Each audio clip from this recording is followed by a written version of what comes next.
Goblin. Are you ready to yap? Hey Goobs, it's Goblin. Today we have someone who bridges the gap between writing and designing. She has a book coming out on October 1st and a really cool story to share about how writing and reading helped her come back into herself. This is Elena Locatelli. Thank Hi! you so much. I'm so glad you're here. I'm so glad you accepted I was like, oh my gosh, she's gonna say I'm boring and annoying. She's gonna say Not even a little bit. I was so excited to read your submission. It you. was wonderful. So yeah, Thank as you. soon as I read it, I was like, immediately, like you will be on this podcast. Thank you. Thank Of you. I course. mean, it's just drama for my life. Hey, drama's entertaining. I mean, yeah, once it's done. Like when you're Yes, leaving it, yes. it's terrible. But once Yeah, it's done, you can laugh about it. yeah, It's like yeah. How else can you get through life if you don't laugh about it, honestly? absolutely. Like I laugh half of the time about my bad adventures in life. Yeah. Okay, so I want to start just as in the beginning. You are a writer and a designer. Which one came first for you?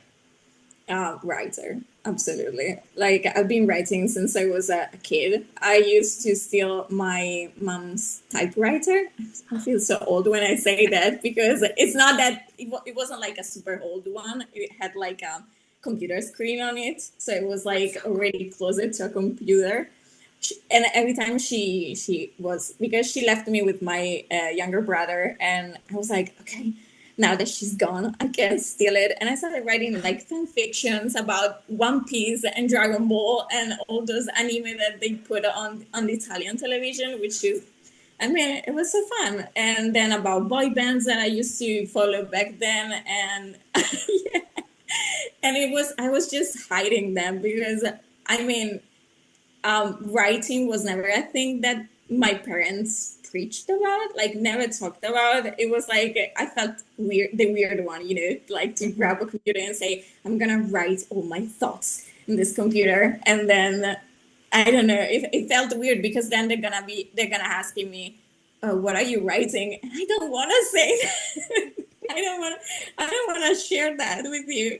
And then as the years went by, I kept writing, but during university, I kind of stopped because I had to study a lot, and I didn't even read for fun. I was just Yeah. studying and studying and studying, and I hated it. But then when I came to the States in 2016 as an au pair, and there I kind of missed home.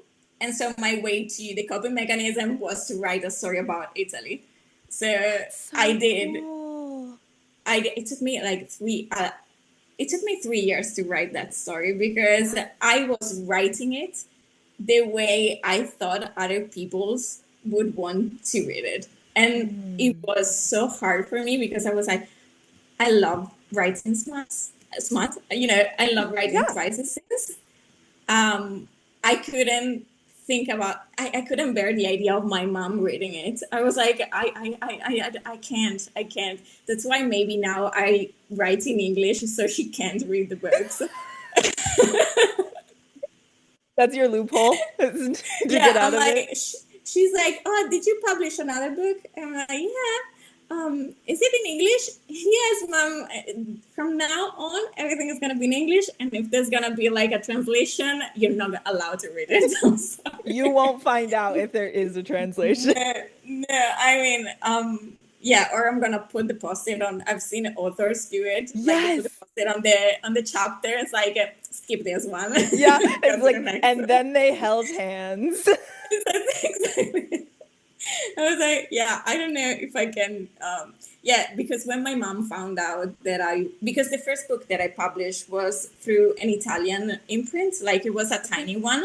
Yeah. And it's just in Italian and in Spanish. And there was no smut. It was like contemporary romance, but very clean, very, very normal. And I don't hate it, but right now, if I could grab that book and rewrite it, I will rewrite it my way. Yeah. So it took me some time to realize that I could write what I want. It's difficult. It's a process because society, I mean, growing up in Italy, it's a lot of Catholic. Mm. Yeah. The church is around us. Everybody talking about my mom, plus my mom is super religious. So it's about purity and ugh, Yes. all these things that I don't really share right now. And, so it took me some time to realize, oh, there are people writing books in which there's smut in it, spice in it, and people like it. The bookstores are filled with them. I mean, Yeah. they have illustrated covers, but I don't care. There's like a good story. It's not just about the spice; it's about the plot. I like to mix the two together, so it Yeah. makes sense. And so I thought that when I started writing the books that I wanted, the 3 years turned into 1 year, like 1 month. I'm sorry, Wow. 1 month. One I month? was, yeah, yeah. The problem with me is that I go into hyper focus and hyper I get it. obsession. Yep, I get So, it. so I was like writing so fast. Like since I moved in with my boyfriend, it's like there's not a single day in which I haven't seen you in front of your computer writing. And I'm like, yeah, I think it's a Yeah. problem. No, Because but I like, love that. I yeah, love it's that. it's it helps me. Like, I mean, I'm happy when I'm, because it looks at me like last night, and I was waiting for him to finish eating. And I was like, I have to go. And he looks at me and is like, do you have to go to write? And I'm like, yes, can I? And he's like, yes, you can. Bye. And Oh he's my like, gosh. yeah, and like finding someone that actually supports you in that, it's crazy because I've never had this kind of support. I have to say that by any. I mean, I have friends that support me, but maybe they don't understand this kind Yeah. of books, or they don't read this kind of books. He doesn't read this kind of books, but like every time that I write something, it's like, oh, what did you write now? I'm like, okay, I'm gonna tell you. Okay, I'm gonna tell you this story. Yes. And it looks at me, and sometimes when there's like a plot hole or something, it tries to help me. And That's it's like, yeah, awesome. maybe you should fix this. I'm like, okay.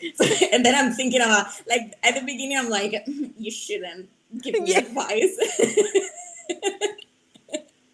What do you know, actually? It's in my mind. You have no idea. Yeah. And then it's actually helpful Yeah.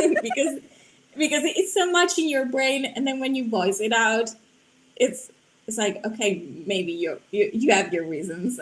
Yeah. There's a true story behind this. Yeah, I always think it's so important, like, to have an extra set of eyes on a manuscript, even if it's your partner, even if it's your best friend, just having somebody, because when you write something, you could read the same thing 12 times and not catch the glaringly Absolutely. obvious thing. But as soon as you have another eye, you're like, oh, well, duh, I should have fixed that. Like, I think having another set of eyes is so important. It's super But important. yeah, I want to go back to what you said about how writing what you want and not what other people want you to write, like how important that is. And I just think it is such a big thing in our society to feel like we have to conform to somebody else's idea of what literature or what books should be. And of course, like there is such this like purity culture of you shouldn't talk about this, or this is only for closed door things, or honestly, you're not allowed to say it at all. And if you think it, like you're immediately bad. And what I love so much about like the romance and the romantasy community is that it almost allows us a place to just, it's a natural thing. Like it is a fully, Absolutely. yeah, it's a fully natural thing. And we just like get that permission to discuss and read and consume content that is a healthy way of consuming it. And yeah, I just think that's important to always put out what you want to write and not allow the outer things to dictate how you write. Because again, 3 years to 1 month, like, I mean, I have now a lot of books lined up to publish, but just because I Well, last year in 2024, I didn't publish anything because I was overwhelmed with personal life. So when you're in that mindset, the last thing you think about is publishing Of course. anything. It's like thinking about covers.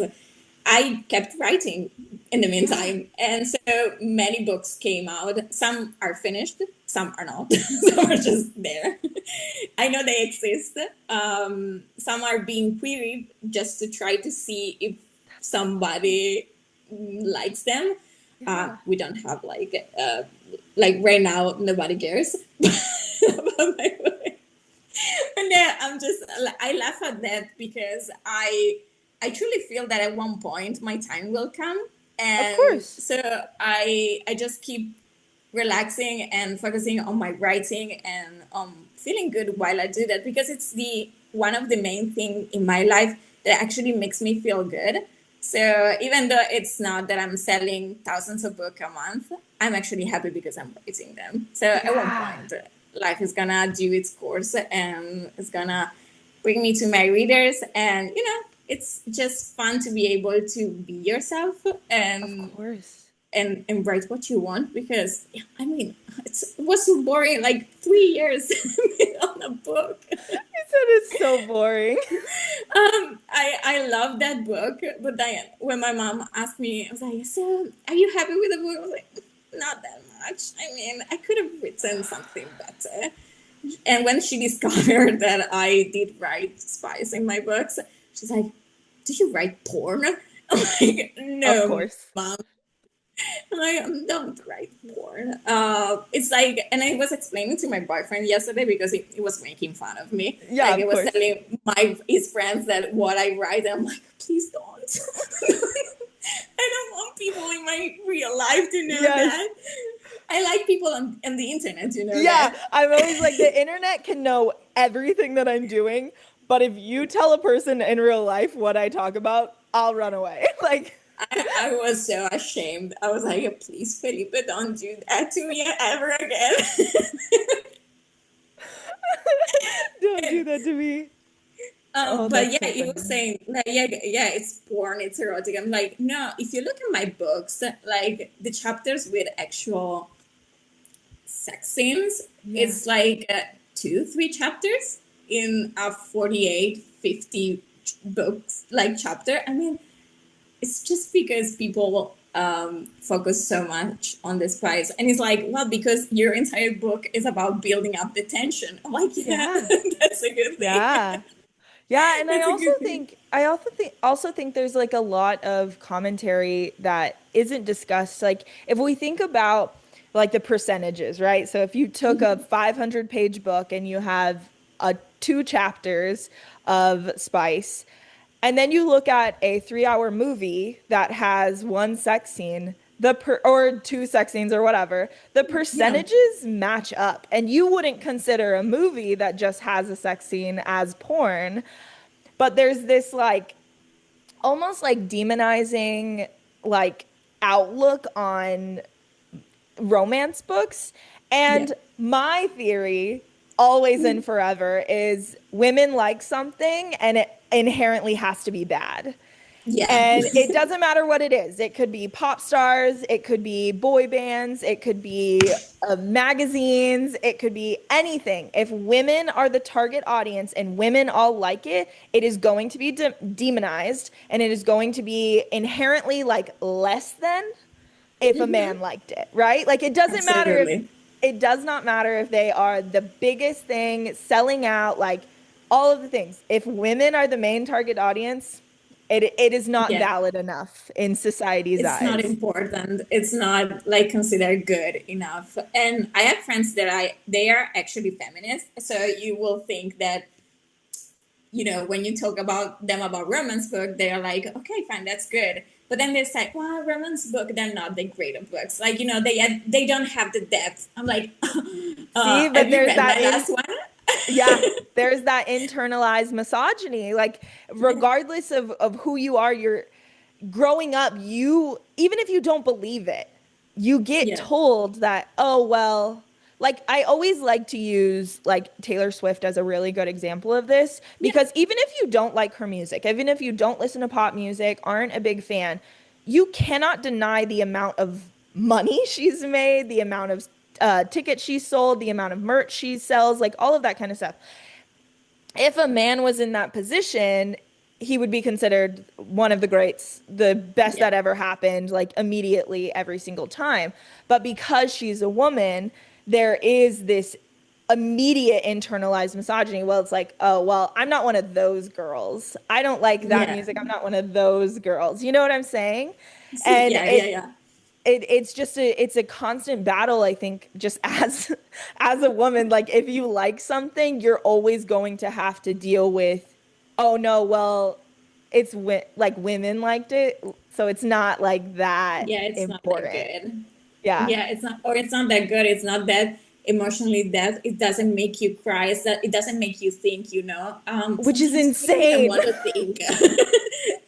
Sometimes I don't even want to think when I read a book or when I write one. Or yes, I do. So it depends. There are so many genre and variations in the romance books. Like you can go for a deeper one, like with more emotional depth, and Yeah. somebody others with like more sex scenes or whatever. Yeah. So I don't like the generalization of it as a genre because there's so many things that could be found under that umbrella. Yeah. There's so many things. So I get really upset as you do Yeah. because it's And constant. it's yeah, I mean, like when you think about it, there is such a wide variety, right? So if you want just a fluffy, sweet, happy book that's not going to have whatever somebody considers depth, like it has Yeah, depth to me because it made me happy. Like that's all I yeah, needed it to do. Or I have a book that absolutely devastates me and I'm going to sob, but it's still under that romance category. yeah, And yeah.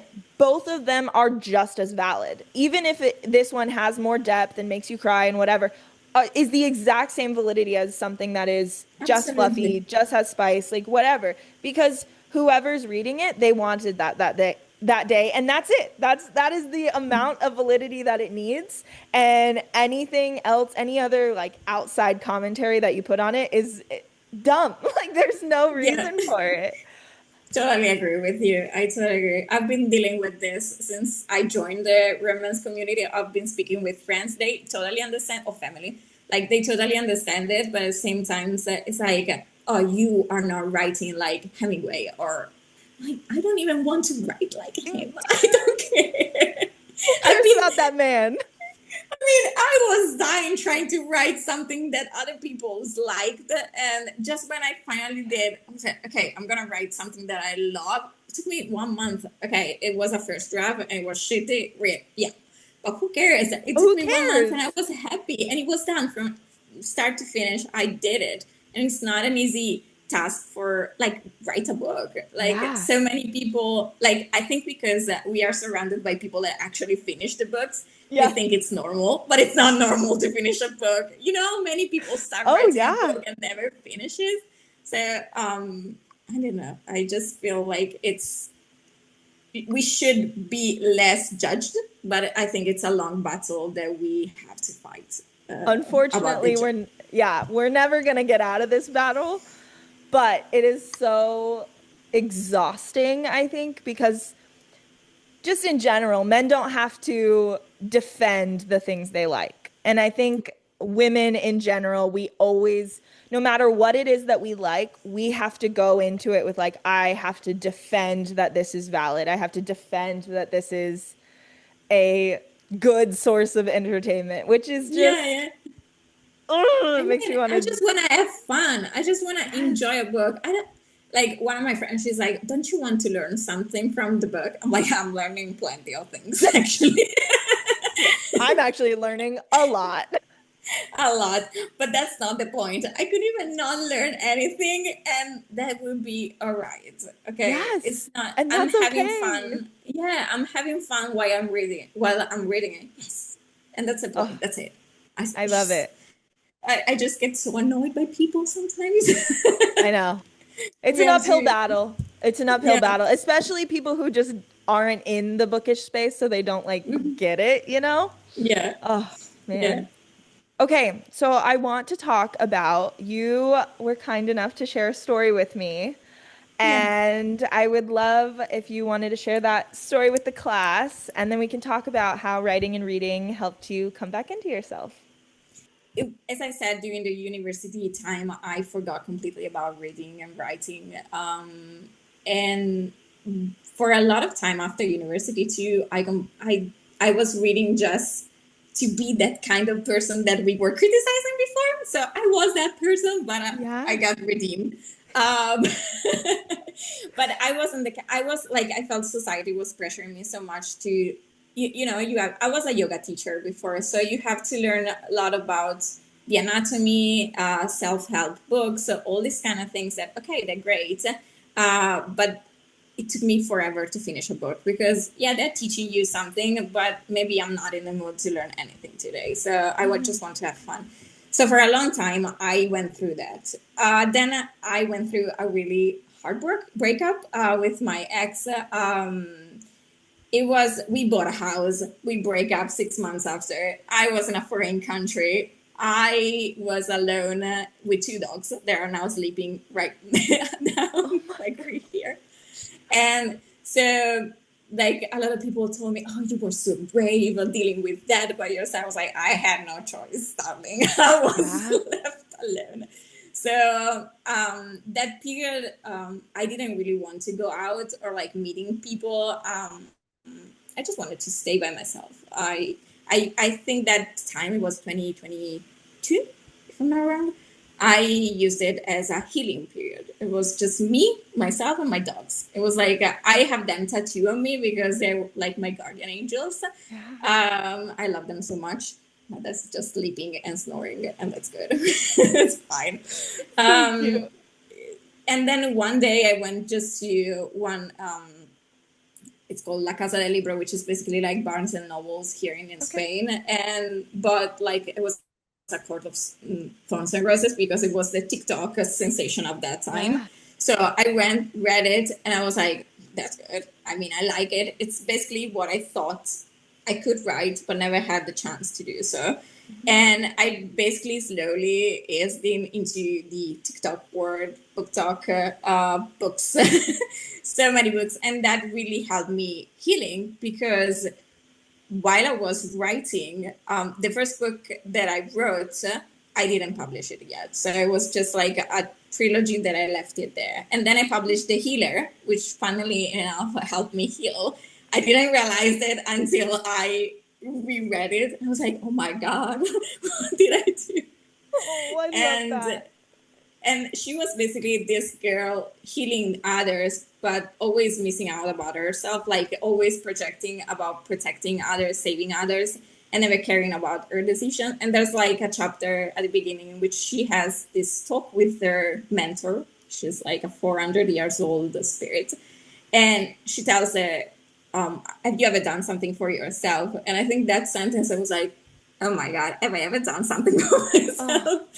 Which is yes, because I've traveled and I've done many things, but for a period in which you are with a person that doesn't really help you get like become a better person, but like drags you down, you forget a little bit about yourself. So that really helped me understand who I was. And then I started to get to know people in the bookish community, understanding that I wasn't alone. There was so many people out there. And well, I have my family and friends. They were great in that period. I wasn't alone, but I had needed time to heal. And that really helped me to get on my feet and then continue with life, you know. A lot of people said, "Oh, if I went through what you did, I don't know if I ever got like the chance to get back to life." I'm like, "You will. You have to yeah. live. You can allow yourself to have a bad period. It's okay. Even if it's a year, 2 years, whatever you want, it's okay to deal with something that really hurts you. I mean, you thought about creating a life or like building a life with someone or whatever happens. You know, everyone's experience is different. But then you have to, okay, you get the hit. And personally, I get the hit. Like I'm like sobbing and crying or whatever. But then I'm like, okay, fine. What can I do now to get my life better, or like to try to get out of here or Hmm. follow my dreams? You know? And then I kept going, and then I met my actual boyfriend, and he's amazing. It's like it was really a good person, too good of a person actually. Sometimes, don't tell him. He's gonna watch this podcast because he watches everything I do, even though I'm Oh, like, please don't. that's so cute. When I hear my voice, it's like put like headphones on. I don't want to Yeah. hear my voice. I always hear it, so I Yes. don't want to. So yeah, at the end, I healed. I mean, it took some time. It's not easy. The process, like healing, is not easy, and maybe sometimes I even continue like this healing process to like after years. But it's good to have now people around me that are like a good system, like a good like help system. You know, Yeah. people. Um, yeah, I have so many people that now are authors like me, and I go to and talk, and they become friends, and that's so amazing. I mean, when people tell you not to get like friends with people on the internet, strangers on the internet, I never listen to that because all my best friends come from Instagram, TikTok, Yeah. or whatever. Yeah, same here. I actually have been making online friends since I was 12. Yeah, So, I've never listened to that advice, me at neither. all. Like, all of my friends have come from the internet, or my husband happened to be friends with them before, and then I met them. Like, every other friend I have ever made has been from the internet, and it is the way I want it to be. I Exactly. Yeah, there's something about being on the internet that makes you be like super authentic, and at least like the people that I have come into contact with, Yeah. that it just, I don't know, like there's another layer of, we have to put in the effort to like talk. And Hmm. so when you're in person with somebody, like you could go months without seeing them and then Yeah. without talking to them, because it's almost like taken for granted that we could see each other at any time. Yeah. But like the internet friends, you almost like, I know that I can't see you in person, so I'm going to talk to you as much as I can, because I Hmm. wouldn't take for granted like our Yeah. connection. And I love the community that is on Bookstagram so much. It's Absolutely. I love it's the it. best. Yeah. Oh, that's so good. Okay. We have talked about so much. Are you ready to do our Goblin's favorites? Yes. Yay! Okay. Yay. And now it's time for Goblin's favorites of the episode. All right, we're gonna get started with our Goblin's favorites. We're gonna have Elena go first. Okay. I was confused. I didn't know what to do because I was like, I have so many books that I could promote and I could like share. And I thought, why not share somebody that I actually love? That's great, a great friend of mine too in real life. So it's oh my God, the microphone. It's I have it on Kindle, but I hope you can see it. Or Yeah. maybe it's The Crown Soul Prophecy by Letizia Firmani. She's a great friend of mine. I met her through Instagram.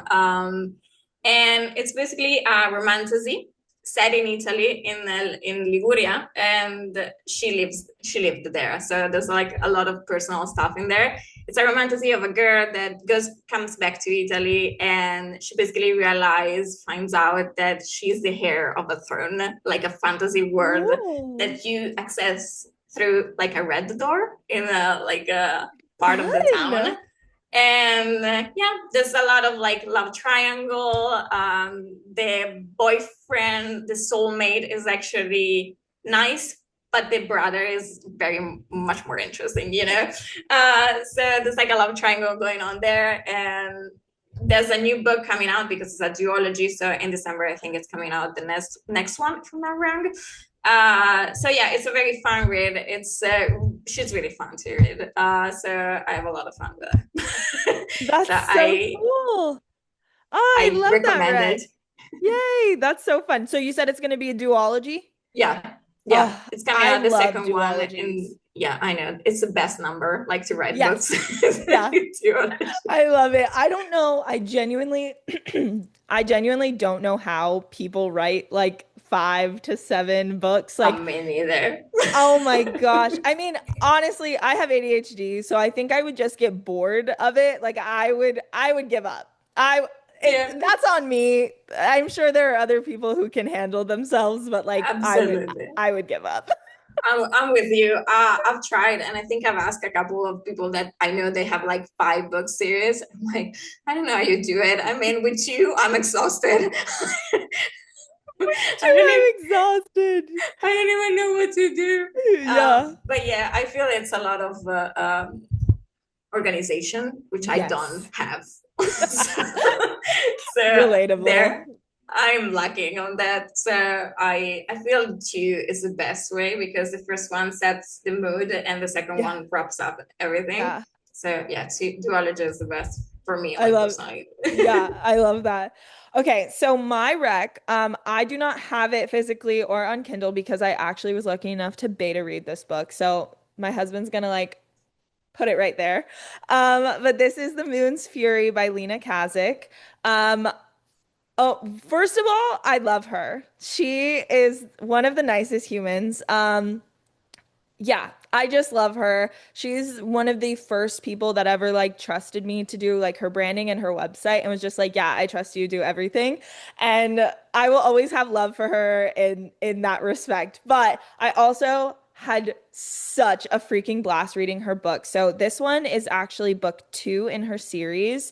So The Moon's Daughter is well, both of them are on Kindle, but The Moon's Fury comes out, I guess when this podcast is launching, it would have came out like a couple days ago, which is really exciting. So if you haven't read The Moon's Daughter, you need to go read that. And then you need to go read The Moon's Fury because it's so good. Such a great time. And obviously, Lena is just a sweet angel and I love her. So that's my rec. Yeah. Okay. I'm gonna have you go ahead and announce anything you want to announce and also Yeah. share your Instagram and what you're working on and all that good stuff. Okay, so yeah, as I said, The Healer is the first book that I published, and finally, the second book is coming out on October 1st. Ah, When I was talking about duology being a hard time, it's not a hard time, but writing the second book, it was hard for me. So having it coming out, it's like a blessing for yeah. finally to be able to be out. And it's coming out on October 1st. It's called The Hybrid, and it's basically wrapping up everything that happened in Selena and Killian's life along the journey. It's a romantasy. It's a mix of Avatar: The Last Airbender and The Throne of Glass. I love that. I love that show as a kid. Oh my So gosh, fun. yeah, I know. And she's like a shadow mommy, like Gretchen's book. Oh, so Yeah, fun. when I read that book, I was like, oh my God, she's like Selena. I love that. That's so much fun. Oh, Yeah, how and cool. so yeah, and so it's coming out and it's wrapping up that word. And then in December is coming out War Weapon, which is a spin-off of actually The Healer, which I had to write to be able to finish The Hybrid. It's like Okay. it's a spin-off, like it's a prequel, but I really needed to write it before The Hybrid to be able to understand the lore, the entire of the book. Yeah. So it was a nice, and it's coming out in this 2 months because I finally have everything ready. Yeah. Why Yeah, not? yeah, why not? That's And so it's so much cool. fun to be able to Yeah. finally put it out and not just have it in my file, in my computer. Yes, that's awesome. And then do you want to share about your design studio? Yeah, I forgot. I actually forgot. I'm a terrible Ha I'm happy to remind you. I'm a terrible marketing girl about my business. But yeah, I own the Bookish Studio, which is a branded web design studio for authors. I launched it last year and it's been great. I'm happy because it allows me to connect, as you do, like it allows us to connect with many authors that maybe weren't in my genre, but now they become my friends. So it's so much fun to be able to provide this service and get to know other people at the same time. Yes. And yeah, my Instagram is for the business studio is the book studio. It's easy. And for my name is like author career is Elena Locatelli with an underscore at the end. But I think you're gonna leave every information. I'll link everything. I know my name is not easy, but I will link everything in the caption, so it'll be super easy for everybody to see. But yeah. Oh, it was so lovely to talk to you. I love talking to you. I knew you were fun to talk to, so that's why I wanted. That's so nice. You're welcome. I was like, I was so nervous before. I was like, oh my God. No, I hope you didn't feel nervous after we started talking. No, absolutely not. It was super fun. I felt at ease in every single minute we had. That's my favorite thing. Like making sure as soon as we actually start talking that you're just like, oh, I'm just chatting with a friend. Yeah, it's like, there's a microphone and camera on, but who cares? Yeah, who cares? I have 2 cameras pointed at me, a light, but it's fine. No big deal. Yeah. It's great. It's so aggressive. Like, like if I just look up, I'm like, oh God. That's the life of a podcaster. It really is. Well, it was, again, so lovely to have you. I hope you have the best day. And I hope you guys have the best day. We'll see you later. Bye. Bye.